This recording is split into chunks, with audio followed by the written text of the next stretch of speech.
মাছ ধরতে পছন্দ করে। সুখজিনের আবদারে লোকটা তার ফিশিং এর সঙ্গী হয়। এই ধরুন তেহিয়ং একটা আবদার করে বসল। নিতান্তই পাগলামি, অযৌক্তিক, অসম্ভবও বটে।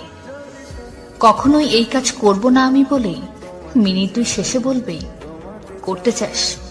আচ্ছা চল। জিমিনকে নাকে খড়ি দিয়ে দুই একটা কথা না শোনালে চলবে মিনসুকার? একটু জিমিনকে বিরক্ত না করলে হয়? কিন্তু আবার এই লোকটাই জিমিনের কাছে নরম গলায় গিয়ে বলবে, আমার জন্য সবচেয়ে সুন্দর কণ্ঠ জিমিনের কণ্ঠ।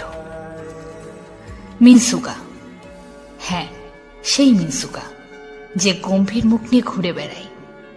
সেই মানুষটা কি করে তার পিঠে চড়ে হোসুককে ছবি তুলতে দিল, সেই প্রশ্নের উত্তর আমি এখনো জানি না। এই যে আবার ধরুন দলের ছোট সদস্য